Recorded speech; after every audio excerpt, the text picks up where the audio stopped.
So every morning, every Sunday morning, I say, as I did this morning a few minutes ago, this church's purpose.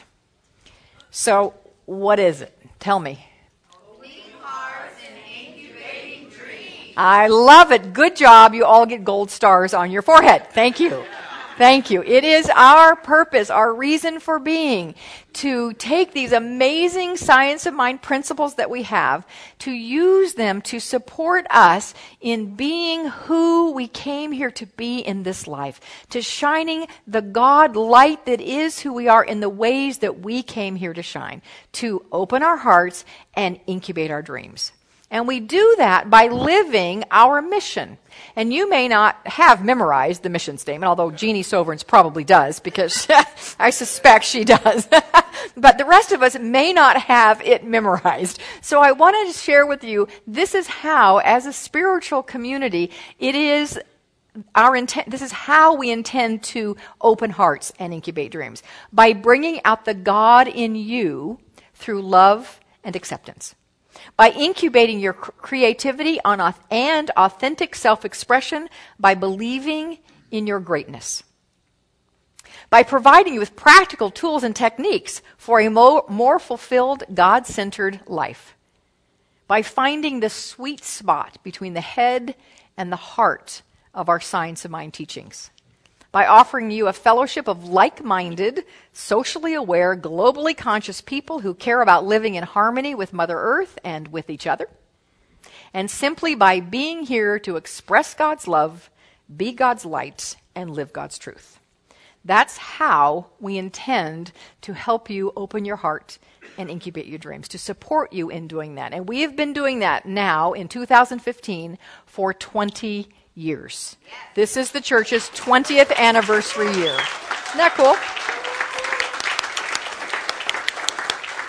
And so you may have noticed something new up here. This banner is brand new, and we thank you, Lonnie, for the beautiful design.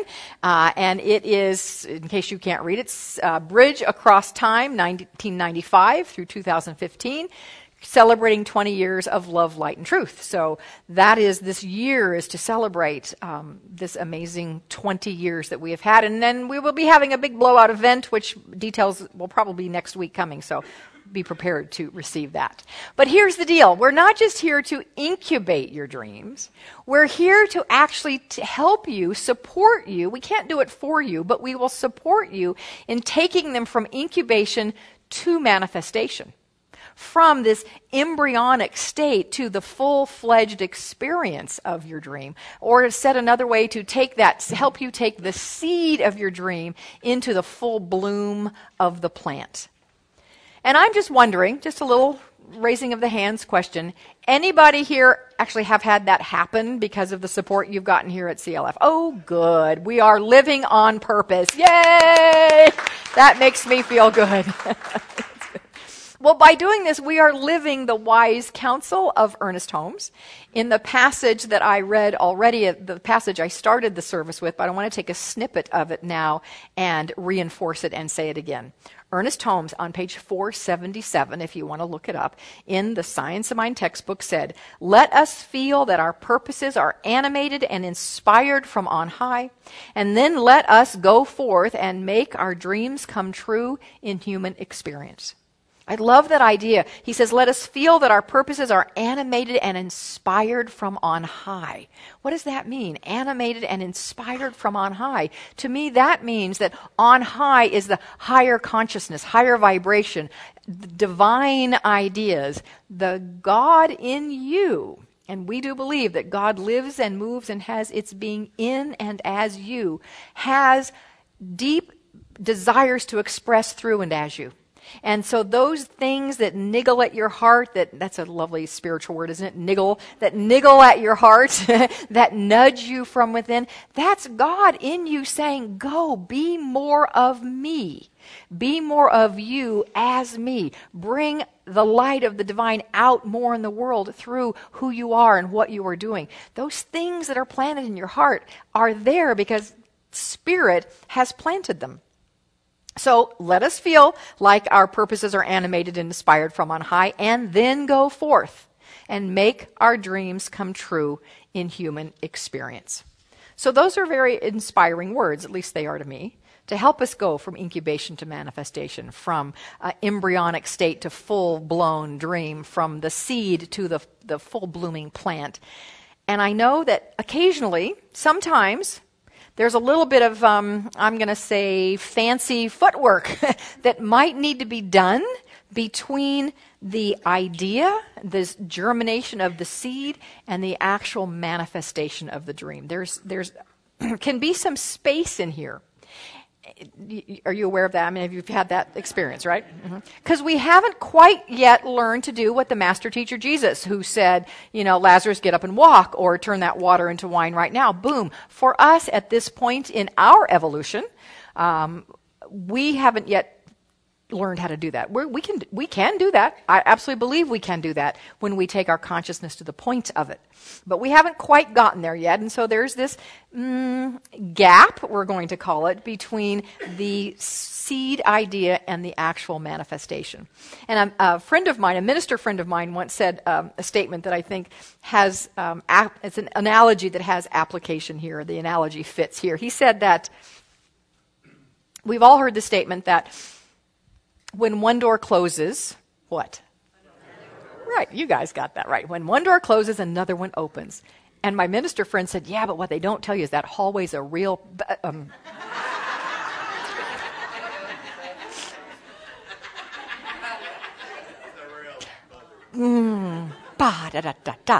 It can be. And so can the hallway between the idea and the manifestation. So why is that? Well, here's a possible reason. In order for us to move from where we are right now to the dream manifested, in order for us to get from here to there, we have to become someone else. We have to make the changes that Teresa was singing about in her song. There are internal shifts that must occur, old beliefs that must be gotten rid of, old ways of being perhaps that must be gotten rid of, old ways of speaking and thinking that we must shift and change. We have to change inside before the external is going to shift. And sometimes the internal doesn't want to change without a little kicking and screaming. The old beliefs don't want to go. They want to hang on. And we call it in our New Thought world, New Thought is the umbrella, that the umbrella belief system that overlays our science of mind teachings. We say in New Thought that this process is called chemicalization. I heard a number of things, none of which are wrong, but the word I was looking for is chemicalization. It's a word that Emma Curtis Hopkins, who was a teacher of our founder Ernest Holmes, came up with. And it's about the flurry of activity that happens when we're making a change. It's just like when you throw Coca-Cola on a battery that's all corroded. What happens? Right? All over. I don't like to think what happens to our stomach when we put Coca-Cola in it, but that's a whole other idea. But the battery acid, that Coca-Cola eats away that acid and bubbles and it froths and it makes a bunch of noise. That is what our old beliefs do.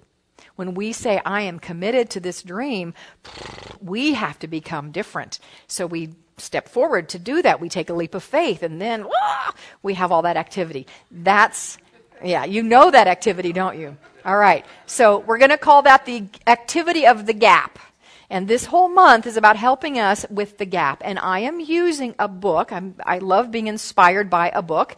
And I'm particularly excited about being inspired by this book because usually the author is, off somewhere here or there. But the author of this book happens to be sitting in the 1, 2, 3, 4th row of this service this morning because this book was written by Reverend Sandra Daly, one of our newest board members. So, Sandra, thank you for this book. And it's called Successfully Midair.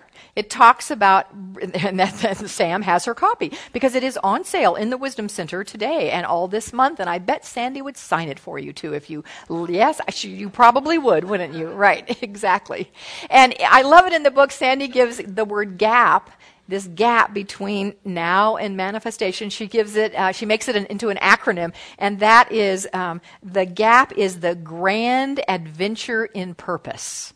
Right? So that's how we're going to look at this gap that we're going to explore successfully being in that gap and how to get to the other side, how to get to the manifestation. That is our job for this month. Today, we're going to talk about taking a leap of faith that sends us into midair. and maybe we don't want to do that, but that's what it takes. It takes a leap of faith to get into the midair experience, which gets us to the gap. So today is about taking the leap of faith into whatever the dream is that you have. So, there are as many people as there are in this room. There are different dreams. There are some that are really big. At least we think they're big. There are some that don't feel that big, but maybe equally as scary. So whether it is shifting and changing a relationship and making it sweeter and better, or whether it's finding a relationship that we want, whether it's creating a healthy vehicle for God in a greater way than we ever have before, that means taking care of the body. Whether it is working in our career, maybe shifting from corporate job to doing what we would really love and getting paid to do what we love, or whatever it might be, simply having a conversation with someone that needs to be had, may be the leap of faith that we need to take right now. Maybe the dream that we have right now. I just need to clear this up by having this conversation.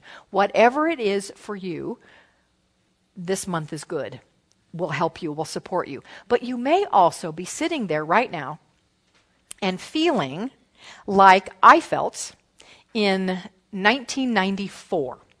So let's wind the clock back 21 years. 1994, I had been in religious science for several years. I'd found a religious science church. Amazing shifts and changes that had happened in me. I found a very spiritual therapist who helped me rearrange some furniture inside. I had become the person that could attract an amazing, perfect partner for me, and we had gotten married. We had manifested a beautiful home through intention and treasure mapping. We had moved into our dream home. I had a really good job working for a law firm where I was respected and I had autonomy and drove my own ship, and I got to do what I wanted to do. It was exciting. It was fun. I got well paid. My life was really good. It was really good. And there was that niggling. There was something in me that said, there's something more.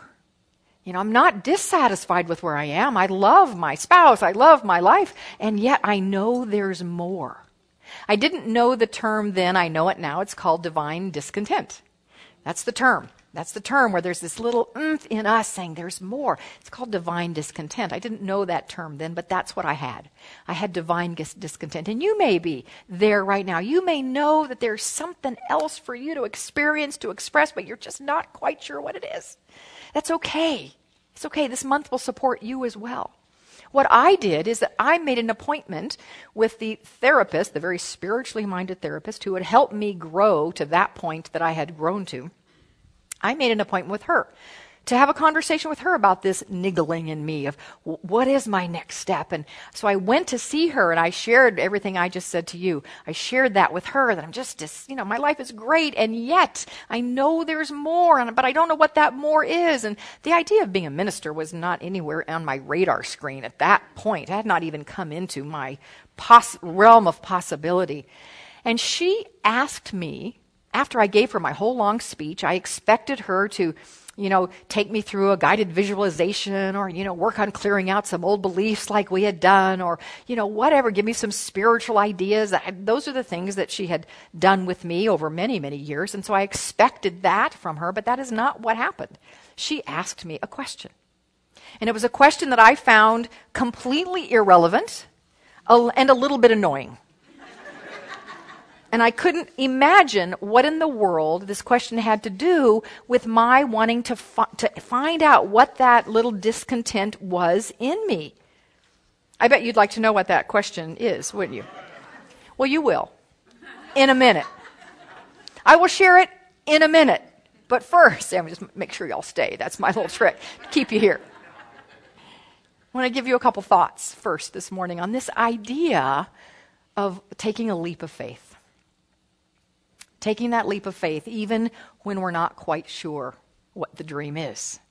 Taking a leap of faith. I want to give you some thoughts on that. First of all, I love this idea about what faith is. And I used to have this in a framed, it was a plaque. It was a framed plaque that I had in my office here in the church.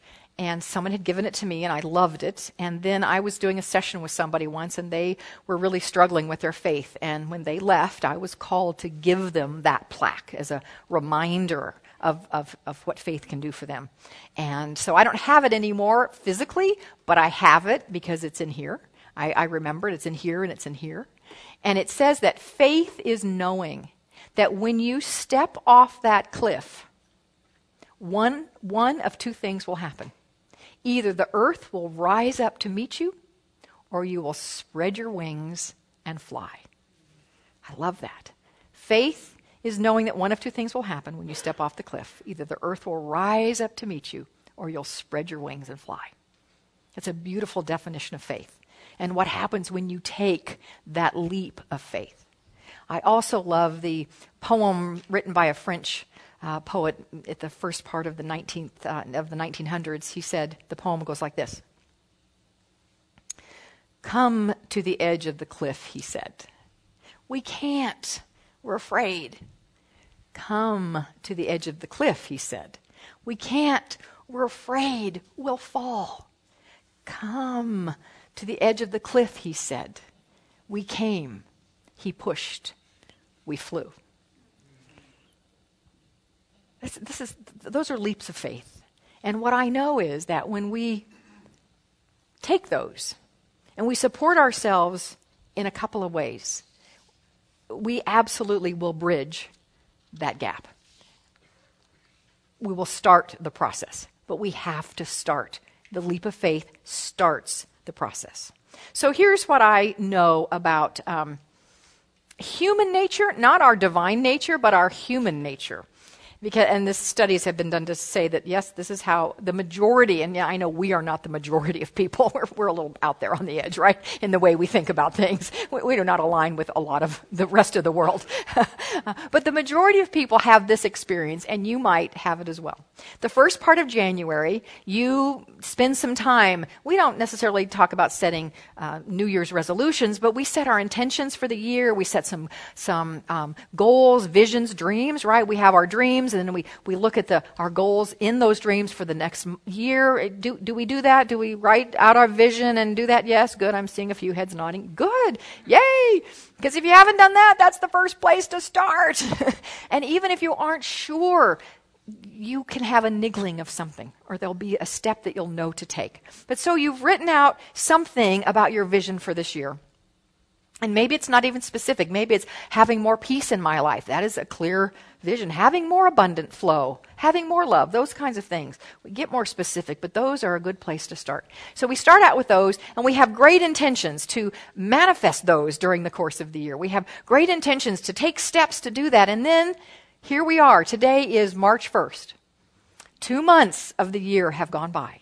And if you're like the majority of people, and studies have been done to show this, if you're like the majority of people, you haven't advanced very much yet on those goals. In fact, some of them you've forgotten about already.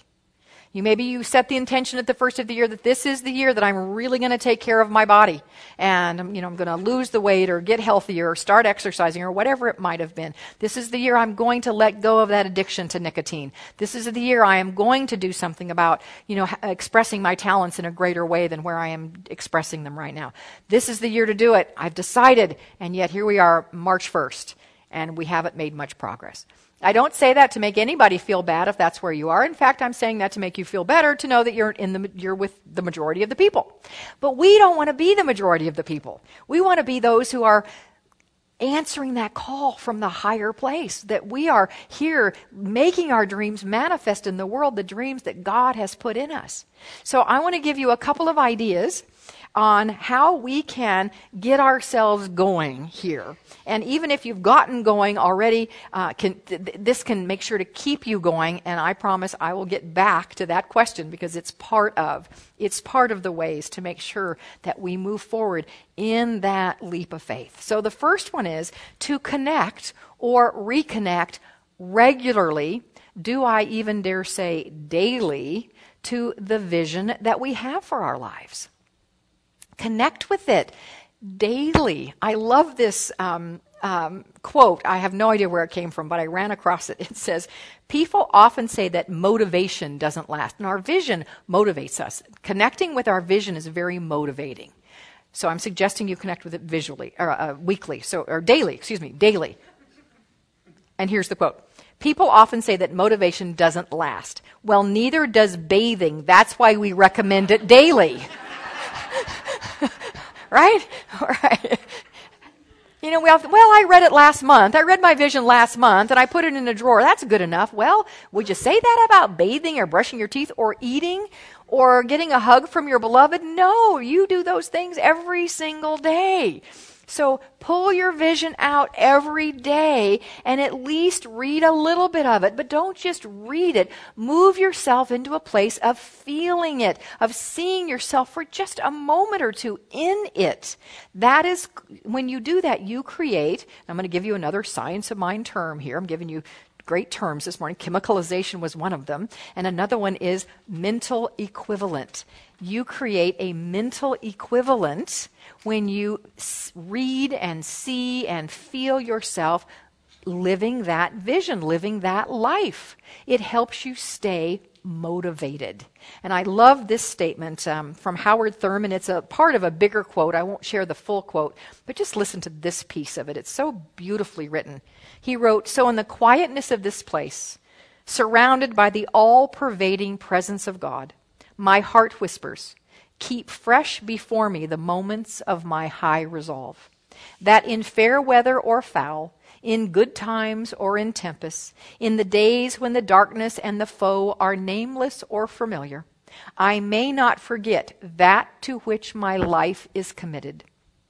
Keep fresh before me the moments of my high resolve." Reading your vision daily helps you keep fresh before you the moments of your high resolve. I've created for myself, because I write these talks for myself as much as for you. Maybe even more. I don't know. I talk about things I need to hear about. So at the first of this year, because I really wanted to make some shifts in some things that I've been saying for a while, I want to shift in that, and it hasn't happened yet. So I decided I'm going to get so precise this year. I made myself this little notebook. It's red, so I can find it on my desk no matter where it is. It comes to church with me. It goes home with me. Whenever I go back and forth, this goes with me. And in it is a great affirmation, a couple of great quotes from Ernest Holmes and Thomas Troward, "My mind is a center of divine operation." That's a great quote. But also, there's my vision, a short version of my vision right here. There it is, and there it is. 2 pages that I can turn to and read every single day. I have it with me. I have something else in here that is the second idea for this morning to keep you moving forward, to help you take leaps of faith. And that is to identify steps that you will take. And by the way, you've heard me say this before. The question is, are you doing it? That's always the question. Are we doing it? I went to, a little side trip here, but I want to say this because it was pretty funny. When I went to the conference a week ago, I went to a conference for Centers for Spiritual Living, a spiritual conference for ministers and laity of religious science churches. And I went to hear a great speaker. His name is Cliff Christopher, and he speaks on church finances. And he's a retired minister and now is a consultant for many churches on church finances. And so he was invited in for the third time for this organization to speak to the organization. And I've got his books, but I've never heard him speak. And so he jokingly says when he gets up there, he said, this is the third time. He's from the South, so he's got this Southern drawl. He says, "This is the third time you have had me here. Did you not hear me the first 2 times? I am not going to tell you anything new." But apparently you didn't get it. So here I am again. And they paid him big bucks to come talk to them again. So what I'm about to tell you is nothing you haven't heard. The question is, have you implemented it? So the second idea, which also is in my little book, is I have written down steps to take, some of those steps are little leaps of faith, steps to take to lead me to my dreams and visions, because we know that manifestation in this world requires action on our part. Ernest Holmes even says, in the paragraph above the paragraph I've shared with you this morning, he wrote, our mind should swing from inspiration to action, from contemplation to accomplishment, from prayer to performance. This would be a well-balanced existence. So in my little book, after I have some affirmations, I have some prayer requests for people, I have my to-do list, and then I have, this is show and tell. I just created a new one for starting tomorrow. I have a checklist. If you can see this, it's every day. Did I do this? Did I do this? Did I do this? Did I do this? This is going to help me stay accountable to myself. I invite you to do something like that if that would serve and support you, and it would.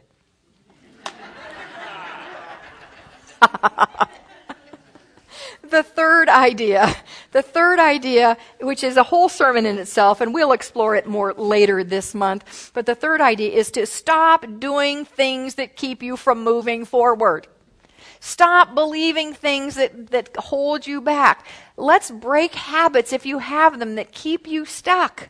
We'll talk more about this a lot as the month unfolds. But if you have a belief that there's no way you could possibly do that, whatever that is, well, just start telling yourself that, you know what, you actually can. You may not believe that right now, but tell yourself that you can. Tell yourself that you are worthy of that goal. Tell yourself that you're smart enough to do that goal, that you're educated enough, whatever it is. Just start telling yourself some new things, new self-talk. Critically important.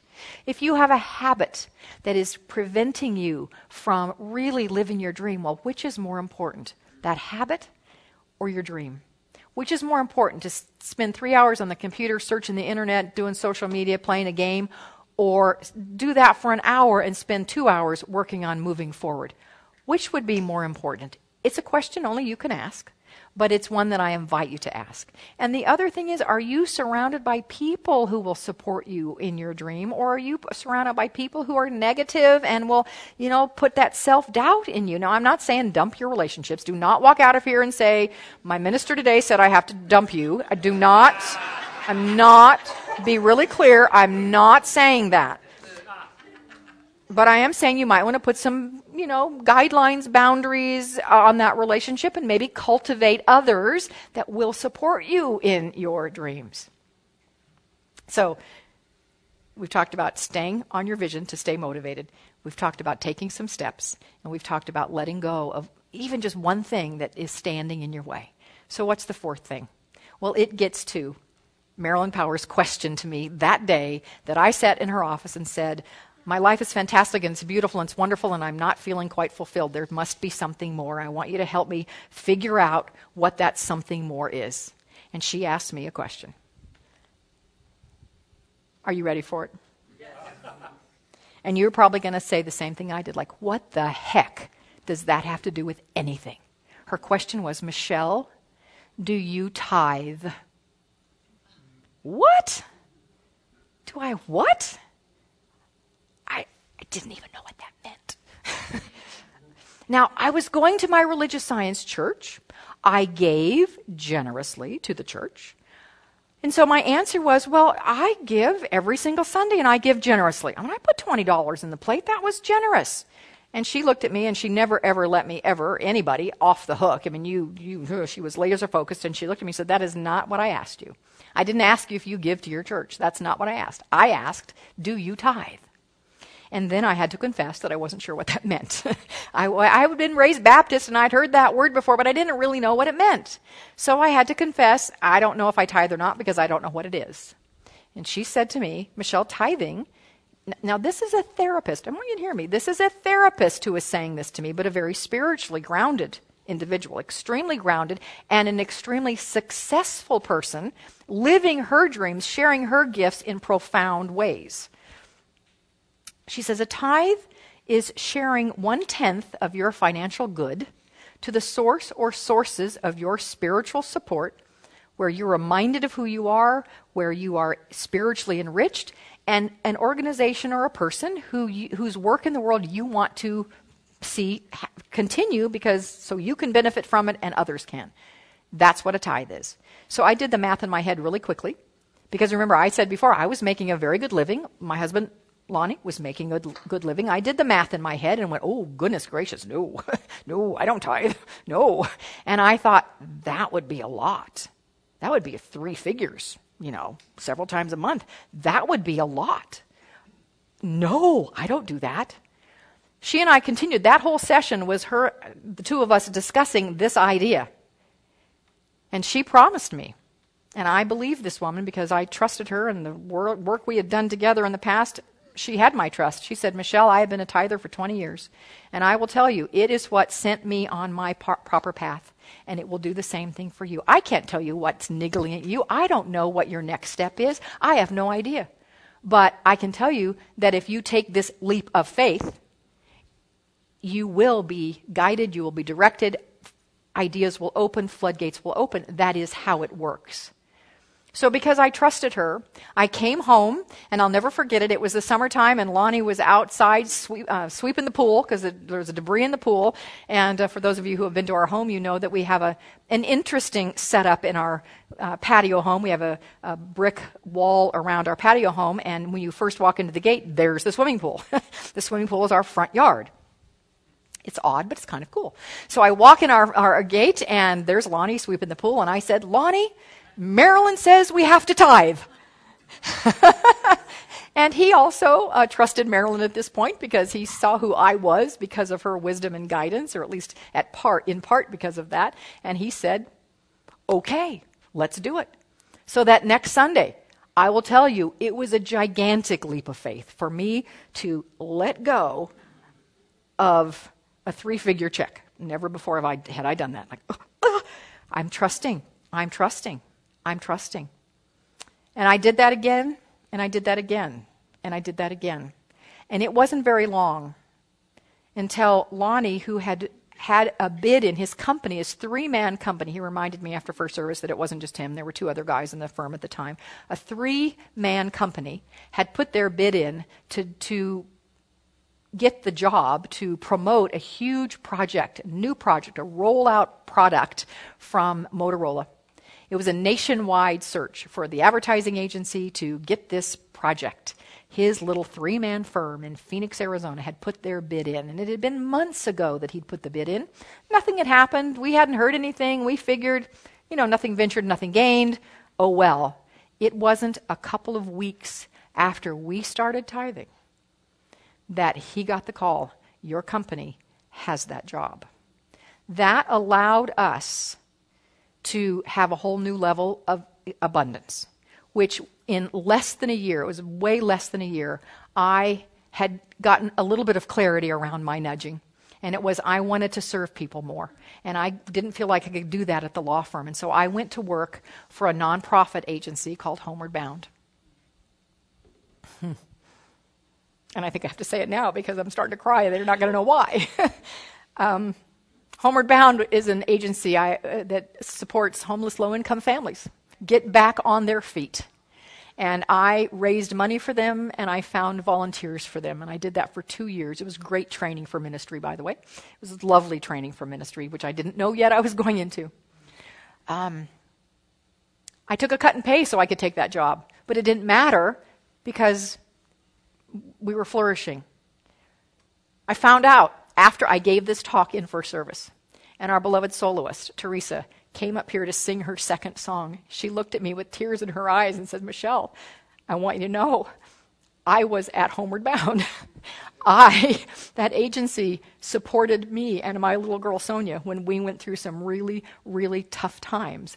That agency was there for us. So the full circle of that is incredible. I mean, you couldn't have orchestrated that today. I had no idea. You had no idea.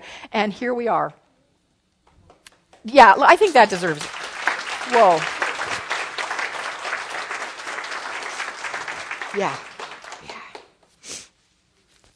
It was a leap of faith to do that tithing, though. But what it led to not only was Homeward Bound, but 2 years after that, it led to ministry. And Lonnie and I, for 21 years, even when we haven't felt like it, even when we didn't think we had the money to do it, even when I looked at the amount we were going to tithe and I knew I had an outfit I really wanted to buy and they were about the same amount. They were just about the same amount. We have kept tithing. It has brought us closer to knowing that God is our source, to trusting.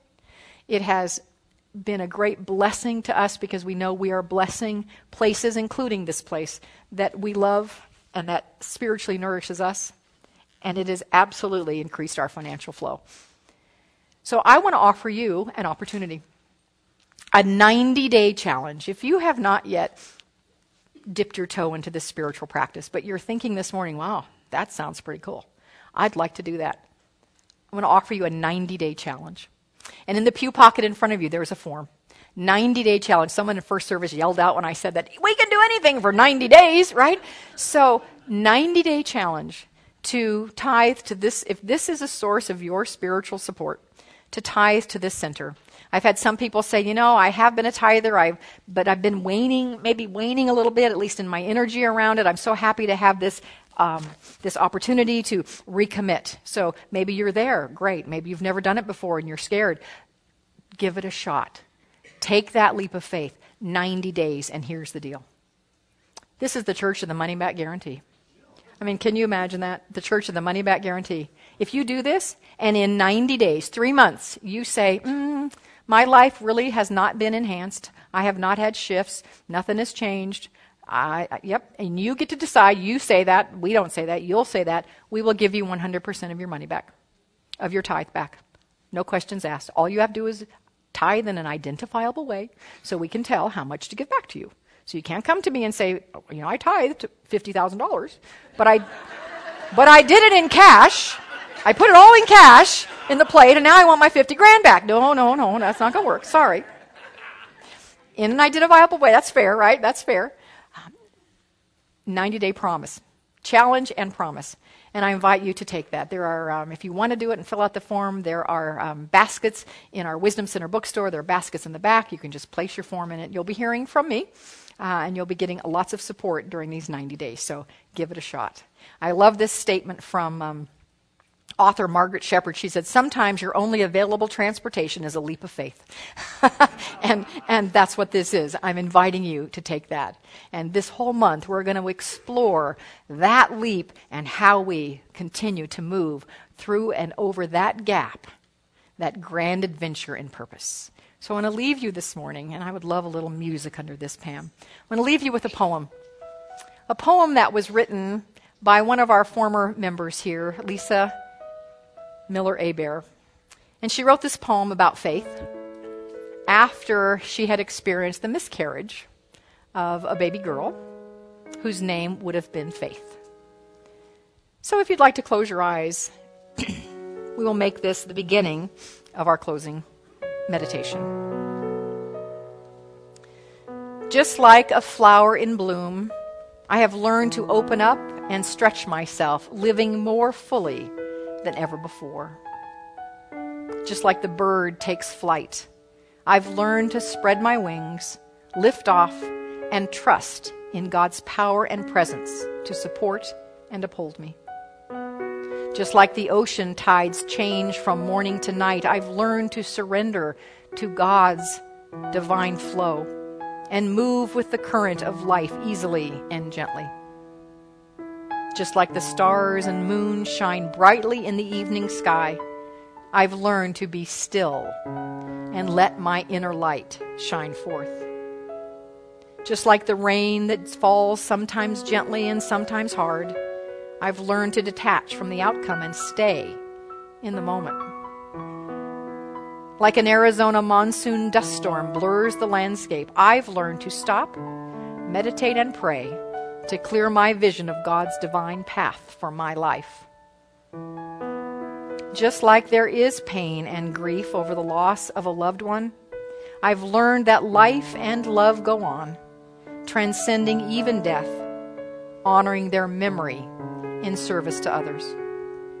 Just like a butterfly undergoes tremendous change both within and without, I've learned to accept my transformations gracefully with love, forgiveness, and gratitude.